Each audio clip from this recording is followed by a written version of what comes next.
अस्ति पुष्पाणि गृहीत्वा श्री आदि राधे श्री आदि मंत्र पुष्पांजलिः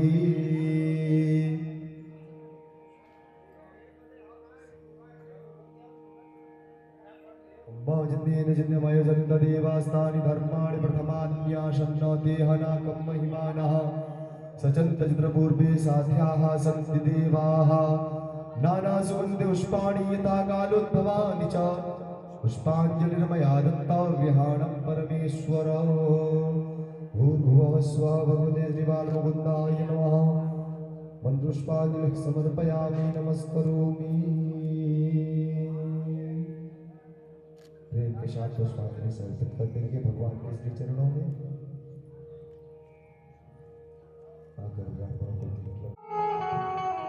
मनोजवं मारुतितुल्यवेगं जितेन्द्रियं बुद्धिमतां वरिष्ठं वातात्मजं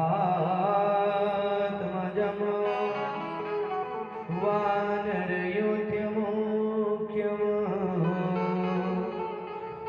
श्रीरामदूतं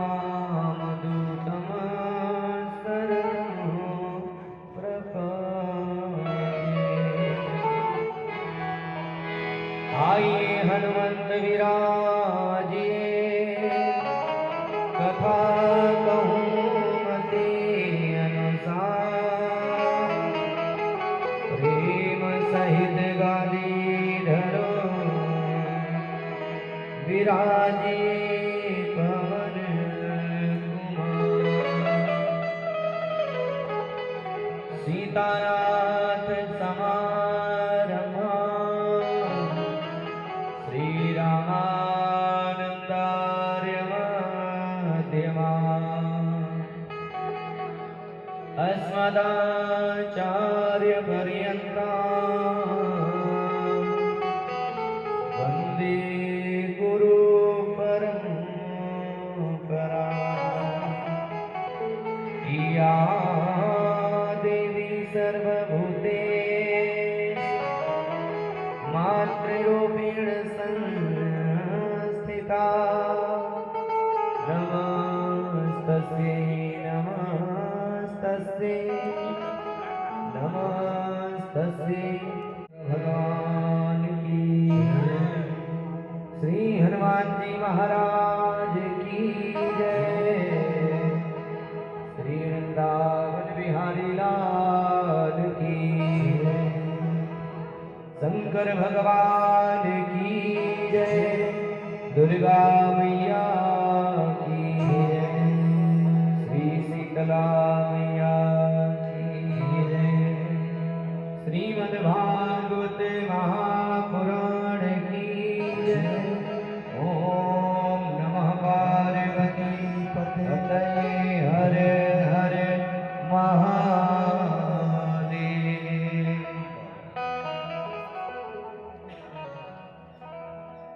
श्री राधे श्री राधे श्री राधे। परमात्मा के मामलों में मूर्ति स्वरूप श्रीमद् भागवत महापुराण की कथा हम लोग सुनने के लिए उपस्थित हुए हैं। तो आइए कथा सुनने से पूर्व प्रेम और भाव से भगवान के नाम का संकीर्तन करें और आगे जैसी परमात्मा की कृपा हम लोग कथा श्रवण करेंगे। तो आइए सभी लोग भाव से गाएं। बोलो श्री राम जय जय राम। बोलो श्री राम जय जय राम। बोलो श्री राम जय जय राम। बोलो श्री राम जय जय राम। बोलो श्री राम जय जय राम। बोलो श्री राम अपना दास बना लो राम। हमें अपना दास बना लो राम। हमें अपना दास बना लो राम। हमें अपना दास बना लो राम। बोलो श्री राम जय राम। बोलो श्री राम जय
अपनी शरण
श्री राम जय राम जय जय राम। बोलो श्री राम जय राम जय जय राम। बोलो श्री राम जय राम जय जय राम। बोलो श्री राम जय राम जय जय राम। बोलो श्री राम जय राम जय जय राम। बोलो श्री राम जय राम जय जय राम। बोलो श्री राम जय राम जय जय राम। बोलो श्री राम जय राम जय जय राम। बोलो श्री राम जय राम जय जय राम। बोलो श्री राम जय राम जय जय राम। बोले श्री रामचंद्र भगवान की जय। श्री हनुमान जी महाराज की जय। श्री वृंदावन बिहारी लाल की जय। श्री राधा रानी सरकार की जय। श्रीमद् भागवते महापुराण की जय। शंकर भगवान की जय। दुर्गा मैया की जय। सद्गुरुदेव भगवान की जय। ओम नमः पार्वती पतये हर हर महादेव। श्री राधे श्री राधे श्री राधे। आइए हम लोग श्रीमद् भागवत महापुराण की आनंदमय कथा प्रसंग को श्रवण करें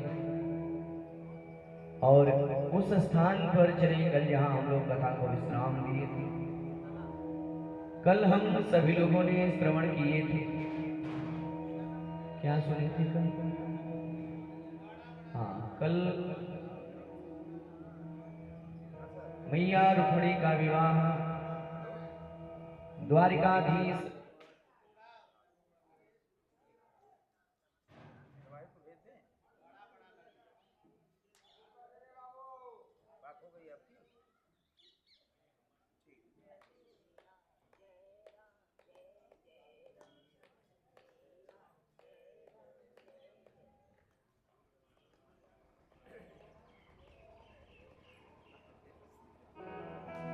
श्री भागवत भगवान की जय।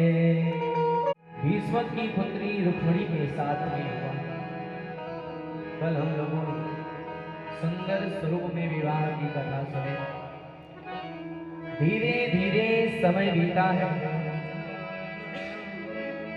और भगवान श्री कृष्ण को पहला पुत्र पैदा हुआ और उस पुत्र का नाम रखते हैं प्रद्युम्न, जो कि कामदेव के अंश स्वरूप है।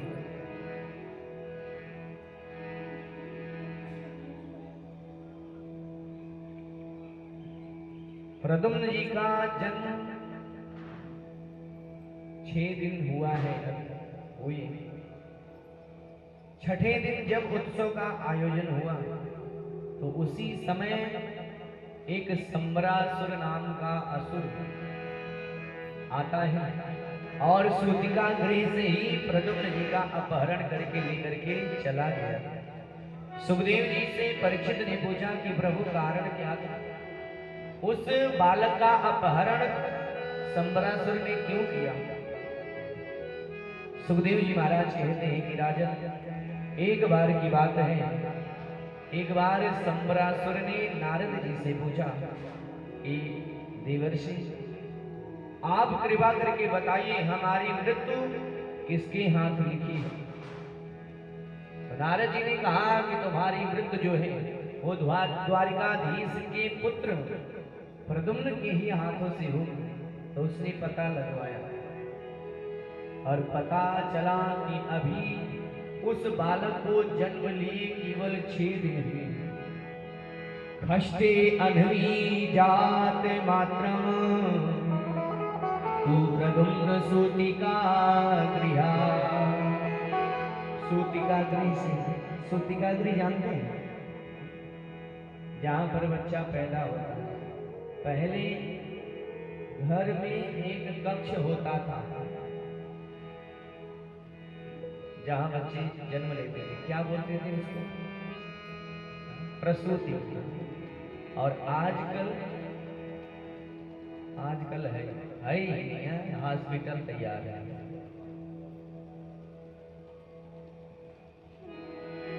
सम्रासुर वेश बदल करके गया और उस बालक का अपहरण करके लेकर के जाता है, समुद्र में फेंक देता है कि जब ये रहेगा ही नहीं तो हमारी मृत्यु कैसे होगी।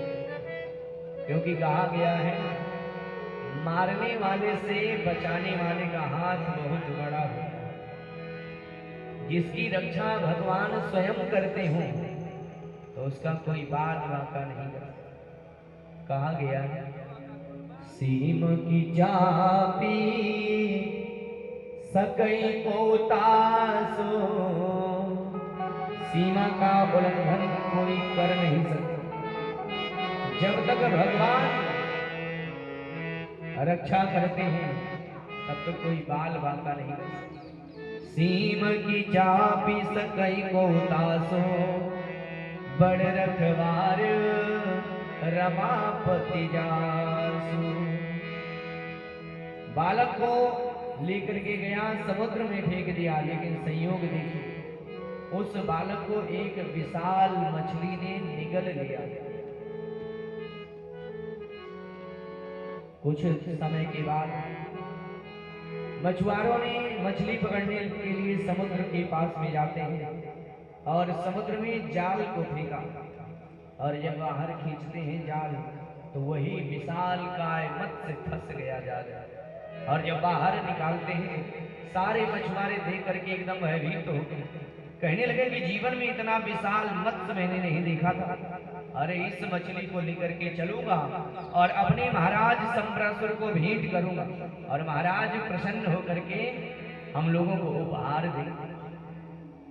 लेकर के मछुआरे उस मछली को जाते हैं और सम्रासुर को दिए। सम्रासुर देखा तो वो भी आश्चर्य में पड़ गए कि जीवन में इतनी विशाल मत्स्य मैंने नहीं देखा था, और खूब उपहार दिया मछुआरों को। और इसके बाद उस मत्स्य का जब भेदन करवाया है तो उसके उदर से सुंदर बालक निकला। बालक को देख करके एकदम प्रसन्न हो जाता है सम्रासुर और उसी समय अपनी दासी मायावती को बुलाया। मायावती से कहा कि देवी इस बालक को लेकर के जाओ और इसका भरण पोषण करना। दृष्ट्वा तम उदरे बालम मायावत्या निवेदयन्, मायावती को दे दिया और उसका भरण पोषण करना प्रारंभ करती है। सिद्ध रासायनों का प्रयोग करके मायामय सम्मोहन अस्त्रों को सिखा करके उस बालक को अतिशीघ्र मायावती ने बड़ा कर दिया। एक दिन मायावती उस बालक के पास में जाती है और जाकर के कामिनी की दृष्टि से तिरछे नेत्रों से जब देखा, कामिनी की दृष्टि करती है तो देख करके प्रद्युम्न ने कहा कि मैया तो मेरा भरण पोषण करती है ना, और तुम मातृभाव का अतिक्रमण करके कामिनी की दृष्टि कैसे कर रही है? मातृभावात् अतिक्रम्य वर्तसे कामिनी यथा। अरे भैया तुम इस प्रकार से क्यों देख रही हो? तो मायावती ने कहा कि महाराज आपने मुझे नहीं पहचाना। नहीं देवी मैं नहीं पहचाना, कौन हो? तो उसने कहा कि महाराज आप ही हमारे पति हो, मैं आपकी पत्नी रति हूँ। मैं मायावती के रूप में यहाँ पर रह करके आपका इंतजार कर रही थी, क्योंकि आपका यहाँ आने का कारण सम्रासुर का वध है। आप सम्रासुर का वध करने के लिए आए हैं। हे प्रभु आप कृपा करिए, क्योंकि जिस समय भगवान शंकर ने अपने तीसरे नेत्र से कामदेव को भस्म कर दिया तो उस समय मायावती ये रति जो है रोती विरक्ति हुई भगवान भोलेनाथ के चरणों में गिर जाते हैं कि हे प्रभु आप कृपा करिए, आप हमारे पति को पुनः जीवित कर दीजिए, क्योंकि संसार में पति के बिना पत्नी का कोई अस्तित्व नहीं है। हे परमात्मा जैसे शरीर से प्राण निकल जाता है, जैसे नदी से जल सूख जाता है तो उस नदी का कोई अस्तित्व नहीं होता, वैसे ही पति के बिना पत्नी का कोई अस्तित्व नहीं होता। एकदम व्याकुल होकर के कहती हैं, जिया बीनो नेहा नदी बीनो बारी, कैसे नाथ पुरुष बीनो नारी, कैसे नाथ पुरुष बीनो नारी, जिया बीनो देह नदी बीनो बारी, जिया बीनो देह नदी बीनो बारी, ऐसे नाथ पुरुष बीनो नारी, ऐसे नाथ पुरुष बीनो नारी। बार बार रति कहती है कि हे प्रभु आप कृपा करिए। वही भगवान शंकर ने कहा कि देवी अभी तो तुम्हारे पति अनंग रूप में रहेंगे, लेकिन जब द्वापर में कृष्ण अवतार होगा तो भगवान द्वारिकाधीश के पुत्र तुम्हें पति के रूप में प्राप्त होंगे। जब जदुवंश कृष्ण अवतारा वही है हरनि महामहिवारा, कृष्ण तनय होई पति तोरा, बचन अन्यथा होई न मोरा। भगवान शंकर ने आशीर्वाद दिया था और आज मायावती कह रही है कि प्रभु आपके आने का यहाँ कारण है, क्योंकि आपका आगमन सम्रासुर का वध है। और पता चला सम्रासुर को कि जिस बालक का अपहरण करके मैं समुद्र में फेंक दिया था, अरे वही बालक इस समय हमारे ही घर में बल बढ़ रहा है, कक्ष को चारों तरफ से घेर लेता है। और इसके बाद जब मारने के लिए बढ़ा, सम्मोहन अस्त्रों के प्रयोग से प्रद्युम्न जी ने उस सम्रासुर का संहार कर दिया।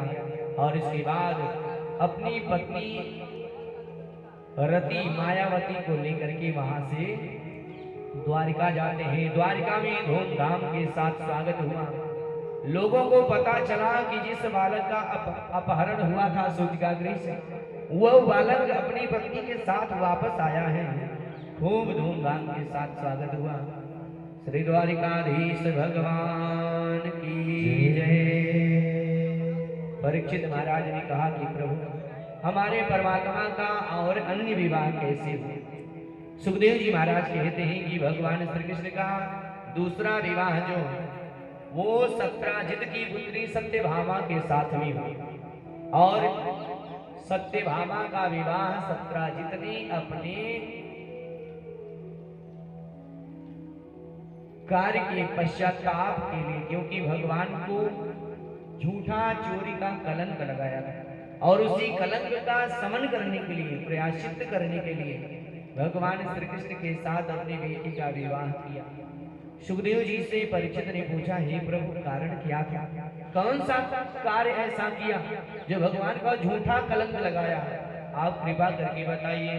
सुखदेव जी कहते हैं, आसीद सत्राजिता सूर्यो भक्त परम सखा। भगवान श्री कृष्ण, भगवान सूर्य नारायण का एक परम भक्त हुआ जिसका नाम सत्राजित है। सत्राजित ने भगवान सूर्य नारायण की उपासना किया। भगवान सूर्य नारायण ने प्रसन्न होकर के एक मणि दिया और उस मणि का नाम है सेमंतक मणि। सेमंतक मणि का ऐसा प्रभाव है कि वो प्रतिदिन 8 भार सोना देती थी। 8 भार सोना रोज। ऐसा संतों का मत है कि एक भार में लगभग 20 किलो होता है।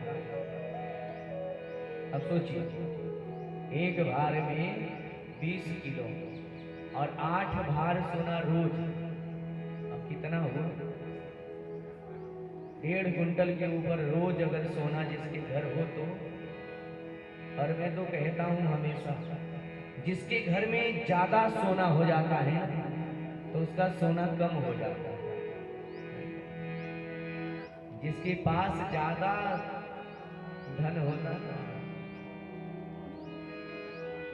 उसको नींद नहीं आती। पूछो भैया आप ठीक हो? कहते हैं कि क्या बताएं, जब तक नींद की गोली नहीं खाता तब तक नींद नहीं आती, क्योंकि उसी के चक्कर में हम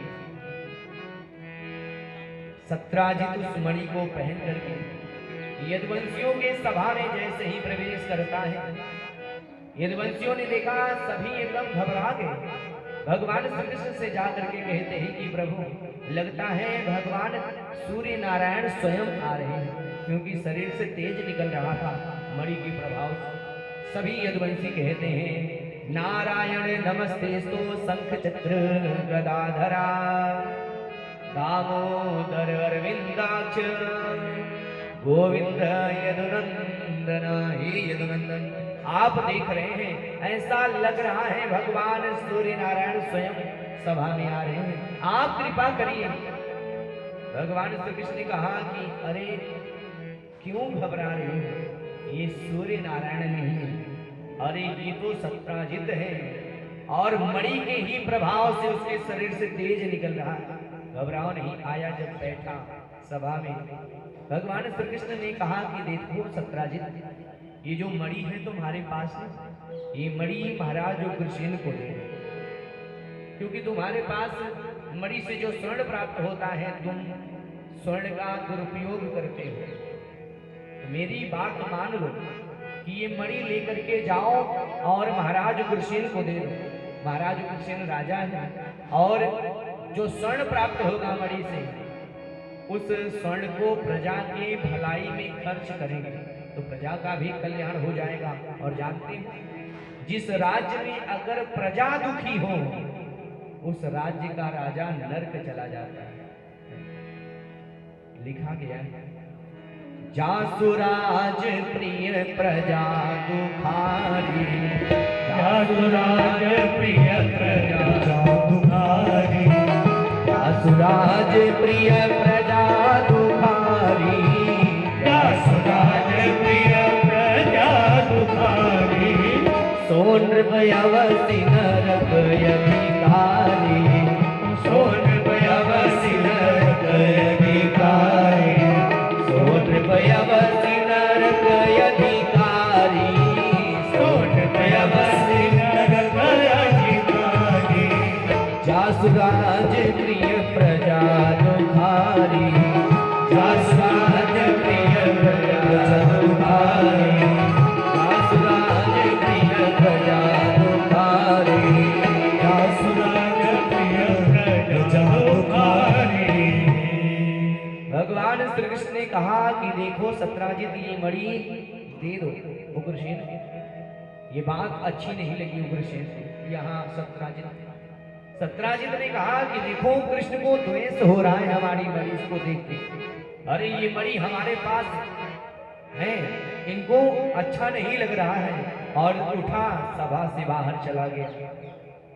इधर रात्रि का समय हुआ तो सत्राजित का भाई प्रसेन मणि को पहन करके घोड़े पर सवार होकर के जंगल में शिकार खेलने जाता है। रात्रि के समय अचानक एक सिंह की दृष्टि पड़ी प्रसेन के ऊपर। प्रसेन के ऊपर सिंह ने आक्रमण कर दिया और मार दिया। मणि को लेकर के जब सिंह चला है उसी समय घूमते हुए जामवंत ने देखा। वही जामवंत जो भगवान की सहायता की। जामवंत ने देखा, कहा इस सिंह के मुख से इतना तेज, कुछ बात जरूर है। जामवंत ने उस सिंह को मार दिया। देखा मणि लेकर के चले आए अपनी गुफा में, अपनी बेटी जामवती को मणि दे देते हैं। और इधर जब सुबह हुआ प्रसेन लौट करके नहीं आया तो सत्राजित ने कहा कि देखो हमारी मणि के लिए कृष्ण ने राजनीति किया और हमारे भाई को मरवा दिया और मणि अपने पास चुरा के रख लिया। झूठा चोरी का कलंक भगवान कृष्ण को लगा था। भगवान कृष्ण को जब पता चला तो उन्होंने कहा मैं दूध का दूध पानी का पानी फैसला करूंगा। श्रेष्ठ लोगों को अपने साथ में लेकर के जंगल में जाते हैं और देख रहे हैं कि प्रसेन की लाश पड़ी, बगल में घोड़ा मरा पड़ा है और उसी के पास एक सिंह मरा पड़ा है। भगवान श्री कृष्ण ने अनुमान लगाया, लगता है सिंह ने मारा है इन दोनों। लेकिन सिंह को किसने मारा? जब देखे ध्यान से तो भालू के पद चिन्ह दिखाई पड़े। अनुमान लगाते हैं कि इस सिंह को भालू ने मारा है और उसी के पद चिन्ह को देखते हुए जब आगे बढ़े तो देख रहे हैं कि वो पद चिन्ह गुफा में गया। सभी लोगों को गुफा के बाहर रोक देते हैं कि आप लोग इंतजार करना, जब तक मैं लौट करके ना आऊं गुफा से तब तक जाना नहीं, यहीं पे रहना। और सबको बाहर रोक करके भगवान कृष्ण सीधे अंदर में जाते हैं। देख रहे हैं गुफा के अंदर में जामवंत की पुत्री जामवती जो है मणि से खेल रही है अपनी सखियों के साथ। भगवान कृष्ण देख करके वहां पर गए और मणि को छीन लिया। जैसे ही मणि छीना जामवती रोने लगी। धाय ने सुना, जा करके जामवंत से कहा कि महाराज एक पुरुष आया है और बेटी के मणि को छीन लिया। जैसे ही सुना जामवंत आकर के कहते हैं, अरे बालक ये मणि दे दो, ये मणि मेरी बेटी का। भगवान श्री कृष्ण ने कहा कि देखो इसी मणि के लिए हमें झूठा चोरी का कलंक लगा है, ये मणि तुम्हारी नहीं, अरे ये मणि सत्राजित की है, मैं ले जाकर के दे दूंगा सत्राजित को और इसके बाद तुम जाकर के ले लेना, जो करना होगा वो करना। नहीं मानता और बात बढ़ने लगी, विवाद हो गया, भयंकर युद्ध होने लगा। भगवान श्री कृष्ण ने इतना मार मारा है जामवंत को कि उनकी हड्डी पसली एकदम टूटने लगी, एकदम घबरा गए और चरणों में गिर जाते हैं कि आप कौन हो प्रभु, कहीं हमारे प्रभु श्री राम को नहीं।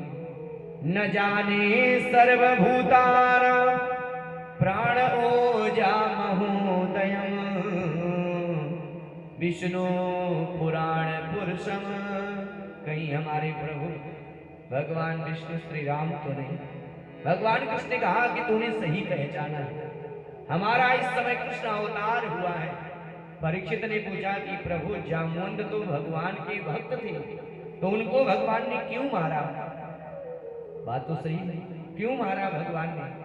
सुखदेव जी कहते हैं कि राजन, जब भगवान श्री राम और रावण के मध्य में युद्ध विराम हुआ, लंका पर विजय प्राप्त करने के बाद भगवान श्री राम अयोध्या लौटने वाले हुए, उसी समय जामवंत आते हैं कि प्रभु इतना बड़ा संग्राम हुआ, महासंग्राम हुआ, लेकिन मुझे इस युद्ध से संतुष्टि नहीं मिली, क्योंकि हमारे बराबर कोई पहलवान नहीं था।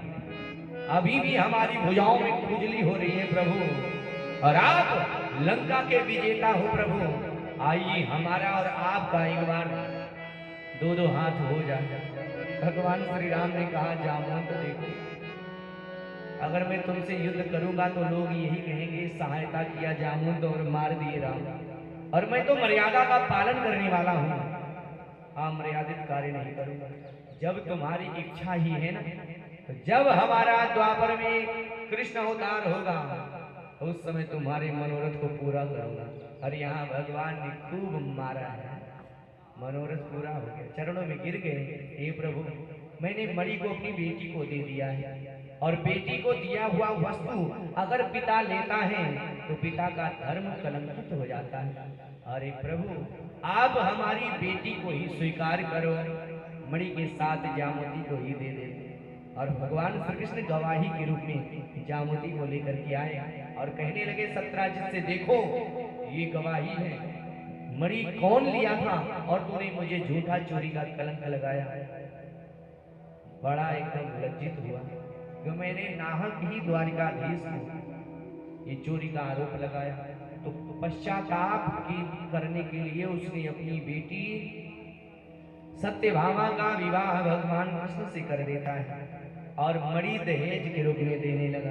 भगवान श्री कृष्ण ने कहा कि देखो ये मणि हमें मत दे, अपने पास रखो, और जो स्वर्ण प्राप्त होगा वो महाराज उग्रसेन को देते रहे।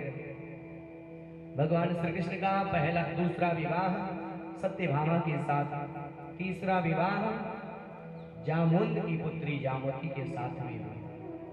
भगवान श्री कृष्ण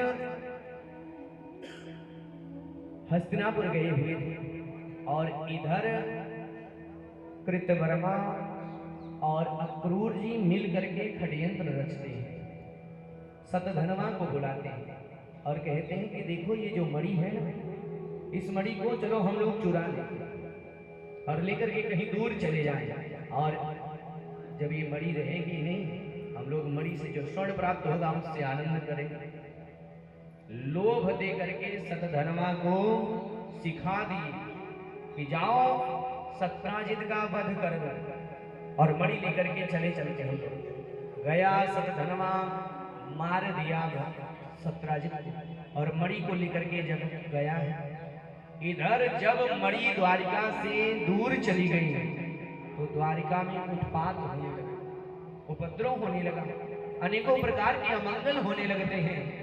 भगवान श्री कृष्ण के पास में बलराम भैया और सत्यभामा जाती हैं और कहती है कि महाराज देख रहे हैं हमारे पिता को पता नहीं कौन मार दिया और मणि को भी चुरा लिया, यहाँ संदेह हुआ है सत्यभामा को। उसी समय भगवान श्री कृष्ण आते हैं, पता लगा कि इस समय 3 लोग गायब हैं द्वारिका से, कहाँ गए? और उधर रोज पेपर में निकलता है, आज अक्रूर जी ने इतने घाट बनवाए, आज इन्होंने इतने विवाह करवाए। भगवान कृष्ण ने कहा ये कहां से? अक्रूर के पास इतना धन, कुछ गड़बड़ जरूर है। पता लगवाया तो मणि के बारे में पता लगा। सतधनवा का भगवान कृष्ण ने पीछा किया और वो वहां से भगा है। भगवान कृष्ण ने चक्र के द्वारा उस सतधनवा का वध कर देते हैं। मरते समय उसने कहा कि महाराज मणि मेरे पास नहीं है। अरे मणि तो अक्रूर कृतवर्मा दोनों लेकर के गए हैं। भगवान कृष्ण ने दोनों को पता लगवाया और कहा कि देखो अक्रूर ये मणि लेकर के चलो और सभा में बता दो। इसी के लिए हमारी पत्नी को भी संदेह हुआ है और भाई को भी संदेह हुआ है कि कृष्ण मणि को रख लिए होंगे अपने पास, और तुम चल करके सभा में बात को बता दो कि सच क्या है। तो अक्रूर जी कृतवर्मा के साथ में आकर के पूरी सभा को बताते हैं कि मैंने ही लोभ में आकर के सत्राजित का वध करवा दिया और मणि चुरा करके हम दोनों ही अपने पास रखे हैं। श्री सुखदेव जी महाराज कहते हैं कि राजन, इस आख्यान को जो सुनता है, सुनने के बाद अगर कलंक, चोरी का झूठा कलंक लगता है तो वो अपने आप समाप्त हो जाता है। इस कथा का ऐसा प्रभाव है कि जो भादो महीने के चौथ का जो चंद्रमा है, जो देख लेता है तो उसको कलंक लगता है, और उस कलंक को समन करने के लिए इस कथा को सुनने से वो झूठा कलंक समाप्त हो जाता है। ऐसी इस कथा की महिमा है। श्री वृंदावन बिहारी लाल की। आगे चल करके भगवान श्री कृष्ण का चौथा विवाह जो है वो कालिंदी यमुना के साथ में होता है। 5वां विवाह भगवान का मित्रवृंदा के साथ में, 6ठा विवाह भगवान का भद्रा के साथ में, 7वां विवाह भगवान का सत्या के साथ में, और 8वां विवाह भगवान का मद्र देश के राजा बृहस्सेन की पुत्री भद्रा के साथ में हुआ। ये भगवान की 8 पट रानियां हैं। परीक्षित ने पूछा कि प्रभु और विवाह हुए थे हमारे प्रभु के, वो कैसे हुए आप बताइए। तो सुखदेव जी कहते हैं कि राजन, एक भौमासुर नाम का असुर हुआ, जिसने विचार किया कि मैं एक ही मुहूर्त में, एक ही मंडप में, एक ही साथ 16,108 कन्याओं से विवाह करूंगा। जो भी कन्याएं मिलती उनको अपहरण करवा लेता और लेकर के जाता अपने कारागार में बंद करा देता। धीरे धीरे इनकी संख्या 16,100 हो गई। तो उन कन्याओं ने पत्र लिख करके भेजा, हे द्वारिकाधीश, यशोदा के लाल हमें दर्शन दो। दर्शन दो हमें दर्शन दो, जग के तारनहार हमें दर्शन दो। हे प्रभु हम रो हुए बेहाल, हमें दर्शन दो। पत्र लिख करके भेजती है भगवान कि प्रभु आप हम लोगों के ऊपर कृपा करो, आप दीन बंधु कृपा सिंधु हो, परमात्मा आप दया करिए। भगवान श्री कृष्ण अपनी नारायणी सेना लेकर के उसी समय भौमासुर के नगर प्राग ज्योतिषपुर पर आक्रमण कर देते हैं और उस नगर के चारों तरफ खाई थी। पहले किला जो होता था उसके चारों तरफ खाई खुदवाया था, कोई वैसा प्रवेश न कर पाए होता था। और उस नगर के बाहर जो खाई थी जल भरा था पूरा, और उसमें एक 5 मुख वाला 5 फन वाला दैत्य जिसका नाम है मुर नाम का दैत्य उस नगर की रक्षा कर रहा था। भगवान श्री कृष्ण जैसे ही सेना लेकर के आक्रमण करते हैं तो सबसे पहले मुर नाम का दैत्य युद्ध करने के लिए आता है, और भगवान श्री कृष्ण ने उसी समय अपने चक्र के द्वारा उस मुर नाम का जो दैत्य है उसका वध कर देते हैं। तभी से भगवान का नाम मुरारी पड़ा। मुर नाम के दैत्य का वध करने के कारण भगवान का नाम मुरारी। मुर के जो अरी हैं वही भगवान। बोले मुरारी भगवान की जय। और इसके बाद आप सूर्य नारायण स्वयं आ रहे हैं, क्योंकि शरीर से तेज निकल रहा था मणि के प्रभाव से। सभी यदुवंशी कहते हैं नारायण नमस्तेस्तु शंख चक्र गदाधरा दामोदर अरविंदाक्ष गोविंद यदुनंदन। हे यदुनंदन आप देख रहे हैं, ऐसा लग रहा है भगवान सूर्य नारायण स्वयं सभा में आ रहे हैं, आप कृपा करिए। भगवान श्री कृष्ण ने कहा कि अरे क्यों घबरा रहे हो, ये सूर्य नारायण नहीं है, अरे ये तो सत्राजित है और मणि के ही प्रभाव से उसके शरीर से तेज निकल रहा है। घबराओ नहीं। आया जब बैठा सभा में, भगवान श्री कृष्ण ने कहा कि देखो सत्राजित, ये जो मणि है तुम्हारे पास है, ये मणि महाराज उग्रसेन को दे, क्योंकि तुम्हारे पास मणि से जो स्वर्ण प्राप्त होता है तुम स्वर्ण का दुरुपयोग करते हो। तो मेरी बात मान लो कि ये मणि लेकर के जाओ और महाराज उग्रसेन को दे दो। महाराज उग्रसेन राजा है और जो स्वर्ण प्राप्त होगा मणि से उस स्वर्ण को प्रजा के भलाई में खर्च करेंगे तो प्रजा का भी कल्याण हो जाएगा। और जानते हैं जिस राज्य में अगर प्रजा दुखी हो उस राज्य का राजा नरक चला जाता है।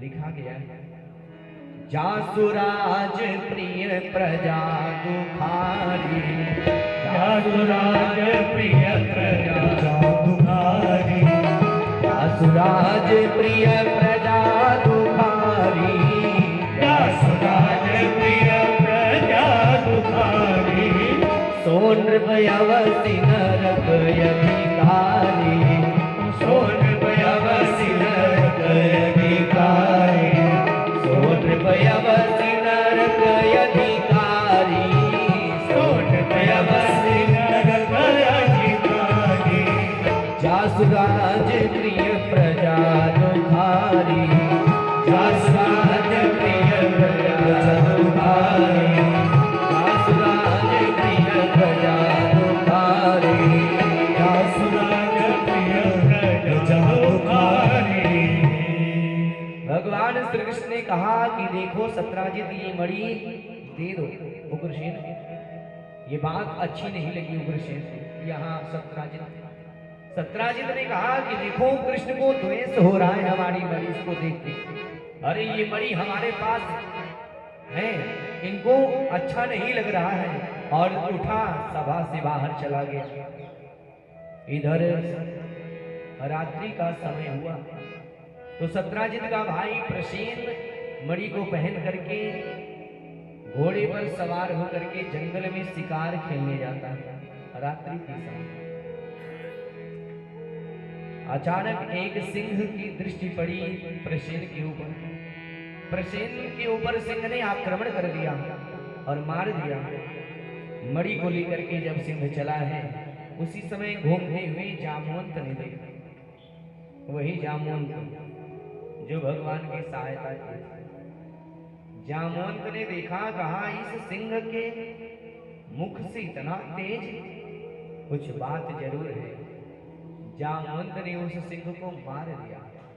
देखा मणि लेकर के चले आए अपनी गुफा में, अपनी बेटी जामवती को मणि दे देते हैं। और इधर जब सुबह हुआ, प्रसेन लौट करके नहीं आया, तो सत्राजित ने कहा कि देखो हमारी मणि के लिए कृष्ण ने राजनीति किया और हमारे भाई को मरवा दिया और मणि अपने पास चुरा के रख लिया। झूठा चोरी का कलंक भगवान कृष्ण को लगा था। भगवान कृष्ण को जब पता चला तो उन्होंने कहा, मैं दूध का दूध पानी का पानी फैसला करूंगा। श्रेष्ठ लोगों को अपने साथ में लेकर के जंगल में जाते हैं और देख रहे हैं कि प्रसेन की लाश पड़ी, बगल में घोड़ा मरा पड़ा है और उसी के पास एक सिंह मरा पड़ा है। भगवान श्री कृष्ण ने अनुमान लगाया, लगता है सिंह ने मारा इन दोनों। लेकिन सिंह को किसने मारा? जब देखे ध्यान से तो भालू के पद चिन्ह दिखाई पड़े। अनुमान लगाते हैं कि इस सिंह को भालू ने मारा है और उसी के पद चिन्ह को देखते हुए जब आगे बढ़े तो देख रहे हैं कि वो पद चिन्ह गुफा में गया। सभी लोगों को गुफा के बाहर रोक देते हैं कि आप लोग इंतजार करना, जब तक मैं लौट करके ना आऊं गुफा से तब तक जाना नहीं, यहीं पे रहना। और सबको बाहर रोक करके भगवान कृष्ण सीधे अंदर में जाते हैं। देख रहे हैं गुफा के अंदर में जामवंत की पुत्री जामवती जो है मणि से खेल रही है अपनी सखियों के साथ। भगवान कृष्ण देख करके वहां पर गए और मणि को छीन लिया। जैसे ही मणि छीना, जामवती रोने लगी। धाय ने सुना, जा करके जामवंत से कहा कि महाराज एक पुरुष आया है और बेटी के मणि को छीन लिया। जैसे ही सुना, जामवंत आकर के कहते हैं, अरे बालक ये मणि दे दो, ये मणि मेरी बेटी का। भगवान श्री कृष्ण ने कहा कि देखो इसी मणि के लिए हमें झूठा चोरी का कलंक लगा है, ये मणि तुम्हारी नहीं, अरे ये मणि सत्राजित की है। मैं ले जाकर के दे दूंगा सत्राजित को और इसके बाद तुम जाकर के ले लेना, जो करना होगा वो करना। नहीं मानता और बात बढ़ने लगी, विवाद हो गया, भयंकर युद्ध होने लगा। भगवान श्री कृष्ण ने इतना मार मारा है जामवंत को कि उनकी हड्डी पसली एकदम टूटने लगी, एकदम घबरा गए और चरणों में गिर जाते हैं कि आप कौन हो प्रभु, कहीं हमारे प्रभु श्री राम तो नहीं। न जाने सर्वभूतानां प्राण ओजा महोदयम् विष्णु पुराण पुरुषम, कहीं हमारे प्रभु भगवान विष्णु श्री राम तो नहीं। भगवान कृष्ण ने कहा कि तूने सही पहचाना है, हमारा इस समय कृष्ण अवतार हुआ है। परीक्षित ने पूछा कि प्रभु जामवंत तो भगवान के भक्त थे, तो उनको भगवान ने क्यों मारा? बात तो सही है, क्यों मारा भगवान ने? सुखदेव जी कहते हैं कि राजन, जब भगवान श्री राम और रावण के मध्य में युद्ध विराम हुआ, लंका पर विजय प्राप्त करने के बाद भगवान श्री राम अयोध्या लौटने वाले हुए, उसी समय जामवंत आते हैं कि प्रभु इतना बड़ा संग्राम हुआ, महासंग्राम हुआ, लेकिन मुझे इस युद्ध से संतुष्टि नहीं मिली, क्योंकि हमारे बराबर कोई पहलवान नहीं था। अभी भी हमारी भुजाओं में खुजली हो रही है प्रभु, और आप लंका के विजेता हो प्रभु। आइए हमारा और आपका एक बार दो दो हाथ हो जाए। भगवान श्री राम ने कहा, जामवंत देखो, अगर मैं तुमसे युद्ध करूंगा तो लोग यही कहेंगे सहायता किया जामवंत और मार दिए राम, और मैं तो मर्यादा का पालन करने वाला हूं। अमर्यादित कार्य नहीं करूंगा। जब तुम्हारी इच्छा ही है ना, तो जब हमारा द्वापर में कृष्ण अवतार होगा उस समय तुम्हारे मनोरथ को पूरा करूंगा। और यहाँ भगवान ने खूब मारा है, मनोरथ पूरा हो गया, चरणों में गिर गए। हे प्रभु, मैंने मणि को अपनी बेटी को दे दिया है, और बेटी को दिया हुआ वस्तु अगर पिता लेता है तो पिता का धर्म कलंकित हो जाता है। अरे प्रभु, आप हमारी बेटी को ही स्वीकार करो, मणि के साथ जामवती को ही दे दे। और भगवान श्री कृष्ण गवाही के रूप में जामवती को लेकर के आए और कहने लगे सत्राजित से, देखो ये गवाही है, मणि कौन लिया था और तूने मुझे झूठा चोरी का कलंक लगाया। बड़ा एकदम लज्जित हुआ कि मैंने नाहक ही द्वारिकाधीश को ये चोरी का आरोप लगाया। तो पश्चाताप करने के लिए उसने अपनी बेटी सत्यभामा का विवाह भगवान कृष्ण से कर देता है और मणि दहेज के रूप में देने लगा। भगवान श्री कृष्ण ने कहा कि देखो ये मणि हमें मत दे, अपने पास रखो, और जो स्वर्ण प्राप्त होगा वो महाराज उग्रसेन को देते रहे। भगवान श्री कृष्ण का पहला दूसरा विवाह सत्यभामा के साथ, तीसरा विवाह जामुंद की पुत्री जामवती के साथ हुआ। भगवान श्री कृष्ण हस्तिनापुर गए हुए थे और इधर कृतवर्मा और अक्रूर जी मिल करके षड्यंत्र रचते हैं। सतधनवा को बुलाते हैं और कहते हैं कि देखो ये जो मणि है ना, इस मणि को चलो हम लोग चुरा लें और लेकर के कहीं दूर चले जाएं, और जब ये मणि रहेगी नहीं, हम लोग मणि से जो स्वर्ण प्राप्त होगा उससे आनंद करेंगे। लोभ दे करके सतधनवा को सिखा दिए कि जाओ सत्राजित का वध कर दो, और मणि लेकर के चले चलते हम लोग। गया सतधनवा, मार दिया सत्राजित और मणि को लेकर के जब गया है, इधर जब मणि द्वारिका से दूर चली गई तो द्वारिका में उत्पात होने लगा, उपद्रव होने लगा, अनेकों प्रकार के अमंगल होने लगते हैं। भगवान श्री कृष्ण के पास में बलराम भैया और सत्यभामा जाती हैं और कहती है कि महाराज देख रहे हैं हमारे पिता को पता नहीं कौन मार दिया और मणि को भी चुरा लिया, यहाँ संदेह हुआ है सत्यभामा को। उसी समय भगवान श्री कृष्ण आते हैं, पता लगा कि इस समय 3 लोग गायब हैं द्वारिका से, कहाँ गए। और उधर रोज पेपर में निकलता है, आज अक्रूर जी ने इतने घाट बनवाए, आज इन्होंने इतने विवाह करवाए। भगवान कृष्ण ने कहा ये कहां से, अक्रूर के पास इतना धन, कुछ गड़बड़ जरूर है। पता लगवाया तो मणि के बारे में पता लगा। सतधनवा का भगवान कृष्ण ने पीछा किया और वो वहां से भगा है। भगवान कृष्ण ने चक्र के द्वारा उस धनवा का वध कर देते हैं। मरते समय उसने कहा कि महाराज मणि मेरे पास नहीं है। अरे मणि तो अक्रूर कृतवर्मा दोनों लेकर के गए हैं। भगवान कृष्ण ने दोनों को पता लगवाया और कहा कि देखो अक्रूर, ये मणि लेकर के चलो और सभा में बता दो। इसी के लिए हमारी पत्नी को भी संदेह हुआ है और भाई को भी संदेह हुआ है कि कृष्ण मणि को रख लिए होंगे अपने पास, और तुम चल करके सभा में बात को बता दो कि सच क्या है। तो अक्रूर जी कृतवर्मा के साथ में आकर के पूरी सभा को बताते हैं कि मैंने ही लोभ में आकर के सत्राजित का वध करवा दिया और मणि चुरा करके हम दोनों ही अपने पास रखे हैं। श्री सुखदेव जी महाराज कहते हैं कि राजन, इस आख्यान को जो सुनता है, सुनने के बाद अगर कलंक, चोरी का झूठा कलंक लगता है तो वो अपने आप समाप्त हो जाता है। इस कथा का ऐसा प्रभाव है कि जो भादो महीने के चौथ का जो चंद्रमा है, जो देख लेता है तो उसको कलंक लगता है, और उस कलंक को शमन करने के लिए इस कथा को सुनने से वो कलंक समाप्त हो जाता है। ऐसी इस कथा की महिमा है। श्री वृंदावन बिहारी लाल की। आगे चल करके भगवान श्री कृष्ण का चौथा विवाह जो है वो कालिंदी यमुना के साथ में होता है।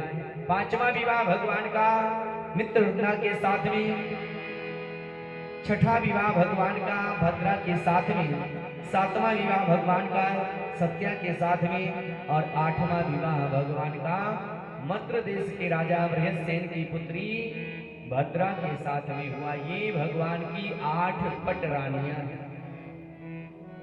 परीक्षित ने पूछा कि प्रभु और विवाह हुए थे हमारे प्रभु के, वो कैसे हुए आप बताइए। तो सुखदेव जी कहते हैं कि राजन, एक भौमासुर नाम का असुर हुआ, जिसने विचार किया कि मैं एक ही मुहूर्त में, एक ही मंडप में, एक ही साथ 16,108 कन्याओं से विवाह करूंगा। जो भी कन्याएं मिलती उनको अपहरण करवा लेता और लेकर के जाता अपने कारागार में बंद करा देता। धीरे धीरे इनकी संख्या 16,100 हो गई। तो उन कन्याओं ने पत्र लिख करके भेजा, हे द्वारिकाधीश,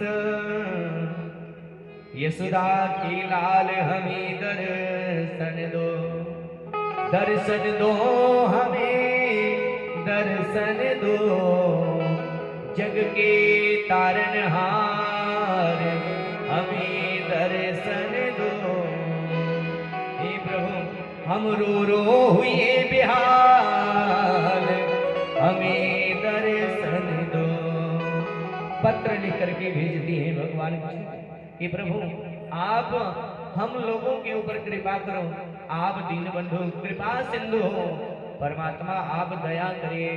भगवान श्री कृष्ण अपनी नारायणी सेना लेकर के उसी समय भौमासुर के नगर प्राग ज्योतिषपुर पर आक्रमण कर देते हैं और उस नगर के चारों तरफ खाई थी।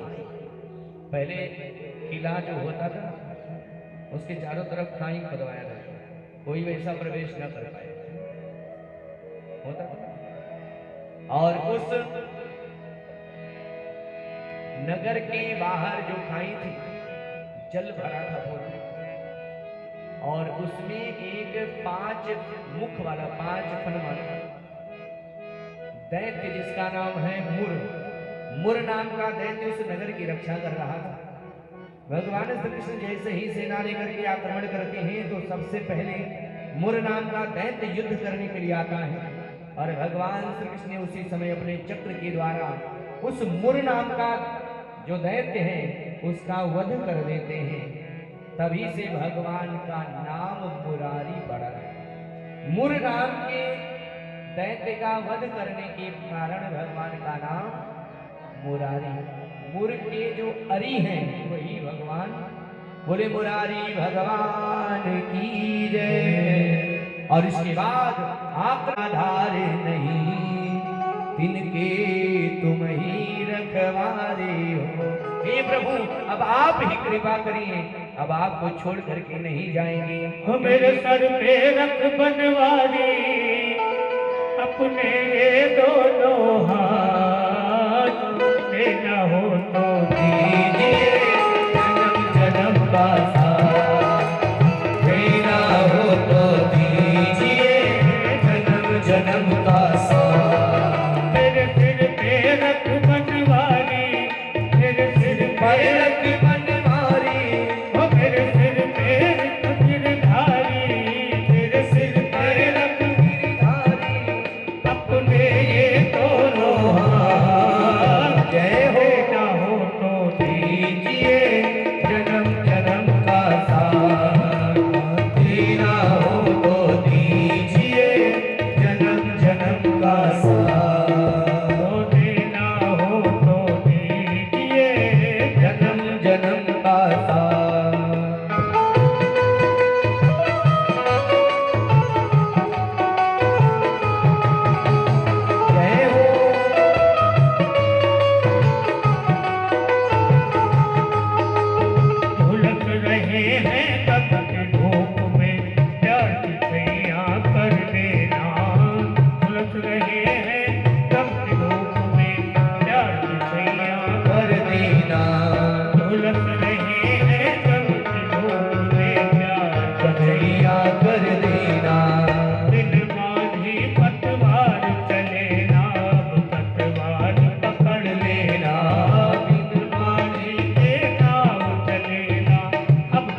कर दे, ओ मेरा रास्ता रोशन कर दे, मेरा रास्ता रोशन कर दे।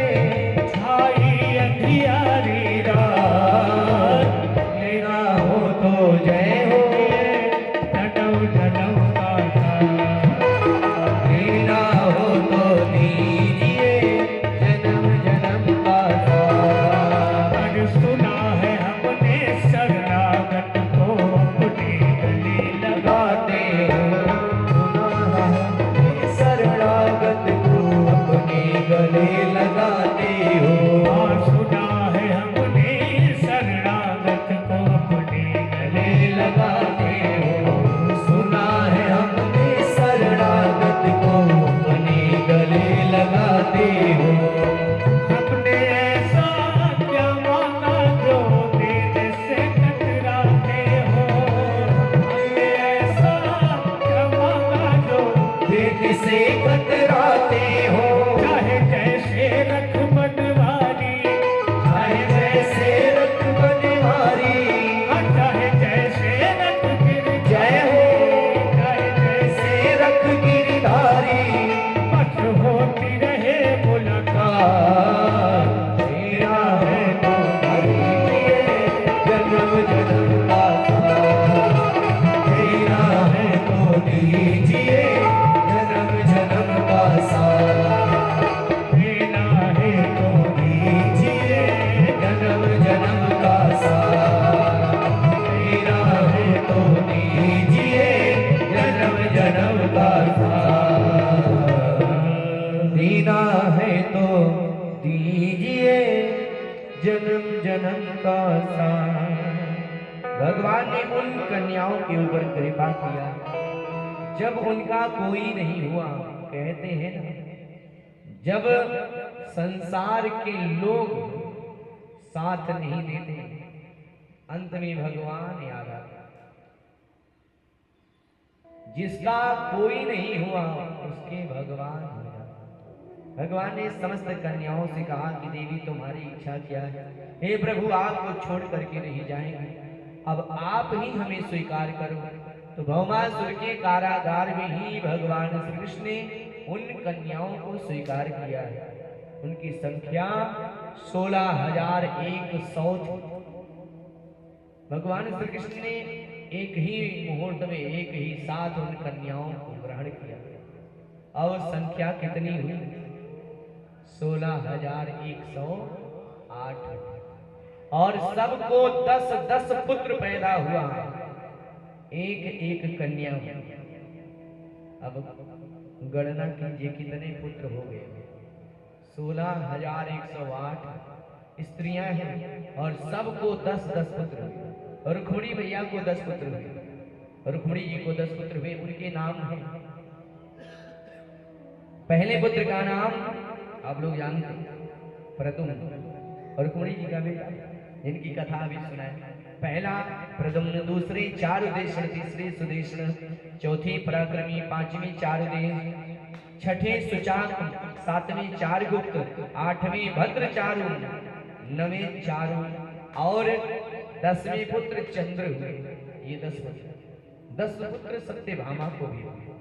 सत्यभामा के पुत्रों के नाम है, पहले का नाम है भानु, दूसरे का सुभानु, तीसरे का सुमनि और चौथे का प्रभानु, पांचवे का भानुभान, छठे का चंद्रभान, सातवें का बृहदभान, आठवें का अतिमान और नवें का श्रीभान, 10वें का प्रतिभानु। ये 10 पुत्र जो है सत्यभामा को हुए। सारी स्त्रियों को 10-10 पुत्र और एक एक कन्या हुई। कितना विशाल परिवार हुआ। एक दिन नारद जी ने सोचा कि द्वारिकाधीश का इतना विशाल परिवार है, इतनी सारी पत्नियां हैं, तो अपने परिवार के साथ में द्वारिकाधीश कैसे रहते हैं। नारद को यहाँ मुंह होता और वो चले परीक्षा लेने के लिए। भगवान का एक बार करतल कर बीना, गावत हरि गुण गान प्रवीणा। भगवान का ही नाम गा करके आ रहे हैं। श्रीमन्नारायण नारायण नारायण श्रीमन्नारायण नारायण नारायण श्रीमन्नारायण नारायण नारायण नारायण नारायण नारायण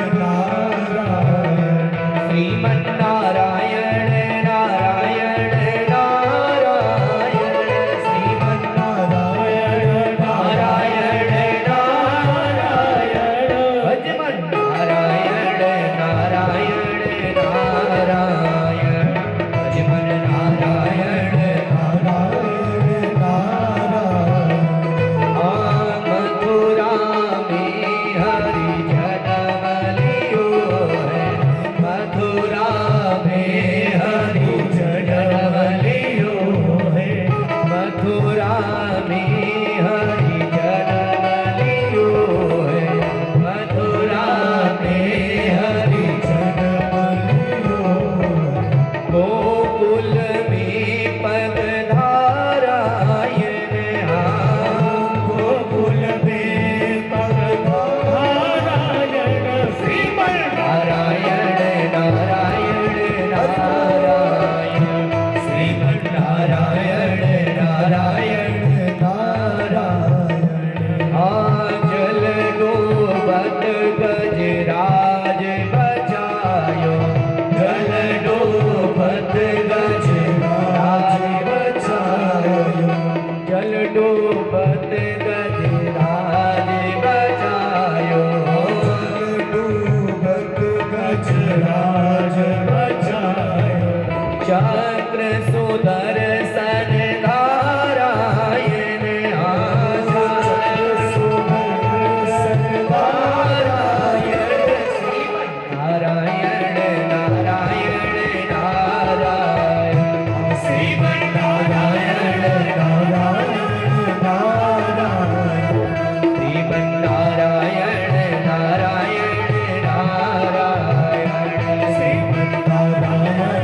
नारायण नारायण महापुराण भागवत निर्मल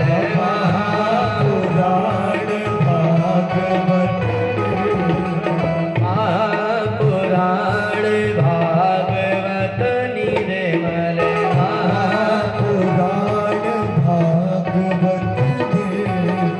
व्यास मुनि कृत पारायण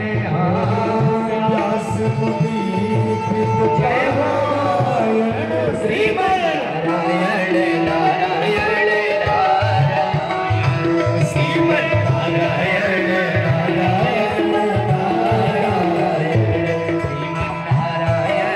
नारायण नारायण श्रीमन्नारायण नारायण नारायण बोले नारायण भगवान की जय। नारद जी ने विचार किया चल करके आज देखता हूँ द्वारकाधीश अपने पत्नियों को कैसे संतुष्ट करते हैं। उनकी संख्या 16,108 है और द्वारकाधीश अकेले हैं, तो कैसे पत्नियों को संतुष्ट करते हैं। संदेह हुआ, विचार किए कि चलो चलते हैं सबसे पहले रुक्मिणी के लिए। और जैसे ही रुक्मिणी के यहाँ पहुंचे हैं नारद, तो भगवान श्री कृष्ण रुक्मिणी के साथ बैठे हुए दिखाई। जैसे ही देखा, अरे नारद, दौड़ पड़ते हैं भगवान, लेकर के आए अपने ही सिंहासन पर बिठाए। कुशल छीन, अरे नारद, बहुत दिनों बाद आप आए, बात क्या है?